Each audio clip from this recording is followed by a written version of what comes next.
ચિરાગભાઈ, ગુજરાત તકમાં આપનું સ્વાગત છે. નમસ્કાર બેન. ચિરાગભાઈ, રાજકોટમાંથી એક ઘટના સામે આવી.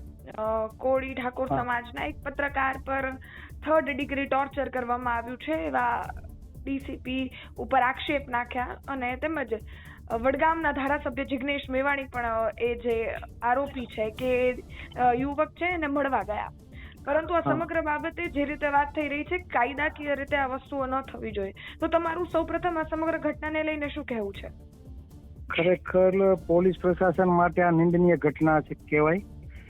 ખાસ કરીને આપણે જે સર્વોપરી ગણીએ છીએ તો બંધારણમાં કાયદો તો બધા માટે સમાન. આ દેશના રાષ્ટ્રપતિ પણ કેમ ના હોય અને સામાન્ય નાગરિક પણ કેમ ના હોય.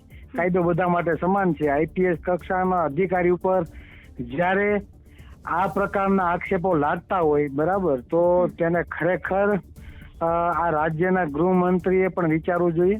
અને ખાસ કરીને તે રાજકોટના રેન્જ આઈજી છે નિર્ભિત રાય, કે જેનું ઉત્તમ ઉદાહરણ આ પોલીસ પ્રશાસનમાં આપવા માંગીએ છીએ. હજી સુધીમાં એનું પણ એક જાતનું એક પણ નિવેદન આવ્યું નથી.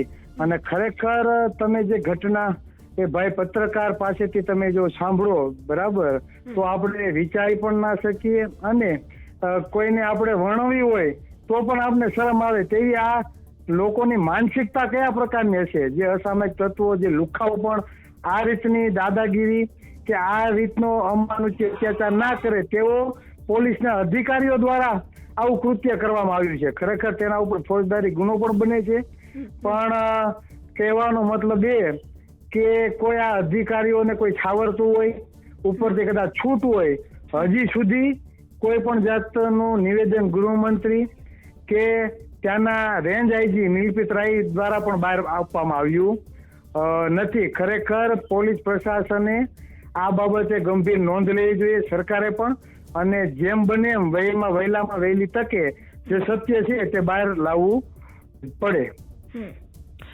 ચિરાગભાઈ, જોવા જઈએ ચલો એમની ઉપર જે ટોર્ચર કર્યું કે જે પણ વસ્તુઓ થઈ, કદાચ આપણે એકવાર માની પણ લઈએ કે એ આરોપી હશે કે આરોપી છે એટલે જ એમની ઉપર આ વસ્તુઓ કરે, પણ આરોપી હોવા છતાં પણ આ રીતની વસ્તુઓ કરવી એ કેટલા અંશો સુધી વ્યાજબી છે? શું કહેશો? પણ ક્યાં આરોપી બેન? એ બે એના તમે જોવો તો 151 જ થઈ છે બરાબર. કઈ ગંભીર પ્રકારનો કઈ ગુનો નથી.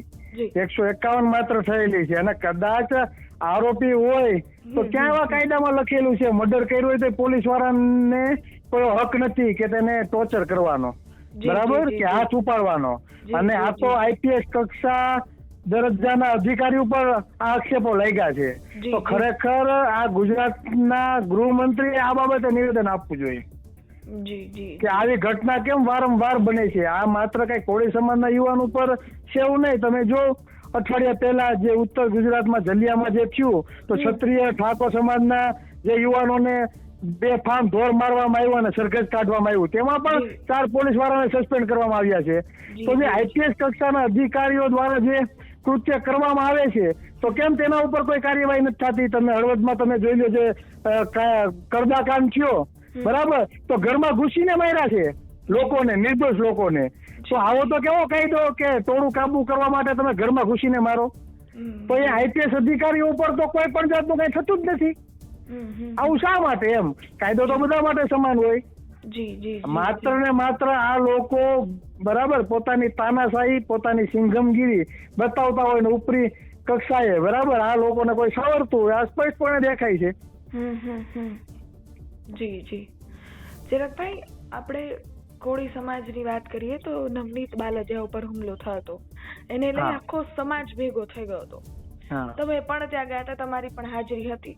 તો શું હવે આ યુવકને ન્યાય દેવડાવવા માટે પણ સમાજ ની એકતા બતાશે? સમાજ ભેગો થશે? નહીં, 100%. જ્યાં પણ સમાજને અન્યાય થશે ત્યાં અમે ઉભા રહીશું બરાબર. અને ખાસ જો નવનીતભાઈ ની તમે વાત કરો તો બેન, તેમાં પણ પોલીસ પ્રશાસન દ્વારા ઢીલી નીતિ હતી બરાબર. ત્યાં પણ અજાણ્યા શખ્સો એફઆઈઆર માં લખી નાખ્યું હતું, એસપીએ તરફ નિવેદન આપી દીધું હતું બરાબર. તો એ અધિકારીનું અત્યાર સુધીમાં શું આ ગુજરાતના ગૃહમંત્રીએ શું બગાડી લીધું બરાબર? શું એક્શન લેવાની? એસઆઈટીની રચના થઈ બરાબર, ત્યાંના પીઆઈ અને એસપી વિરુદ્ધ શું કાર્યવાહી કરવામાં આવી? હજી સુધીમાં કોઈ જાતની કાર્યવાહી કરવામાં આવી નથી. હું તો આ બહુજન સમાજ, આ ઓબીસી એસસી એસટી સમાજના લોકોને, ખાસ કરીને મારા કોળી સમાજને કહેવા માંગુ કે આમના અન્ય અત્યાચાર તમારે સહન કરવા હોય. આ એક ઘટના નથી. તમે બોટાદમાં જાઓ, 2 ઘટના બની છે.